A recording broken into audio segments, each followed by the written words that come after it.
కన్నీరు విడుచుచు విత్తుచుండగా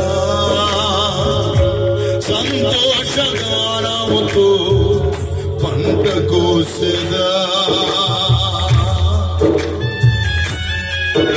నువ్వెంత కన్నీరు విడుస్తున్నావో నీ కన్నీటికి తగిన ఫలమున దేవుడి రాత్రి ఇచ్చే రాత్రి.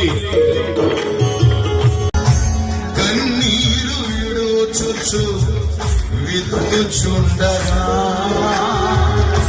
సంతోషగానముతో పంట కోసెదా.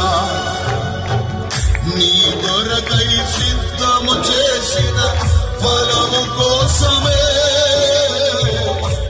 ఉపవాస ప్రార్థనలో కనిపెట్టుమా. విరోధుల చేతిలో నలిగిపోతిని, శ్రమాలనే కొలిమిలో కాల్చబడితిని.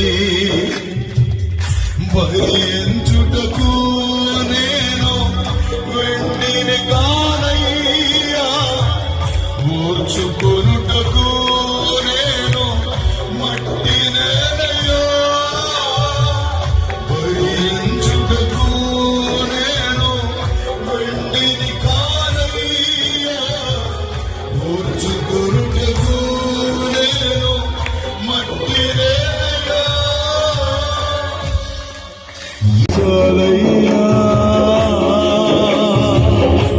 కన్నీటిలోయ నుండి పైకిలాగా ఇక చాలయ్యా. కన్నీటిలోయ నుండి పైకిలాగా ఒకే ఒక్క కోరిక మన్నించు యేసయ్యా. అడిగి అడిగి నేను అలసిపోతినయ్యా. రెండు చేతుల పైకెత్తి అయ్యా నా రిక్త హస్తం నీ వైపు చాచెనయ్యా. ఒకే ఒక్క కోరిక. ఈ రాత్రి నీ కోరిక సిద్ధించబడును కాదు. ఇదిగో నీ బిడ్డల కొరకు కన్నీరు పెడుతున్నావే, నీ కుమార్తెల కొరకు కుమారుల కొరకు అందలారుస్తున్నావే. ఈ రాత్రి రాజా నా కన్నీరు చూడయా, నా వేదన చూడయా, నా కోరిక తీర్చయాని ఈ రాత్రి నీ రెండు హస్తాలు ఆయన వైపు చాచుతావా. ఆయన చూచుచున్న దేవుడు, నీ కన్నీరు చూస్తున్న దేవుడు, నీ వేదన చూస్తున్న దేవుడు, నీ దుఃఖాన్ని చూస్తున్న దేవుడు.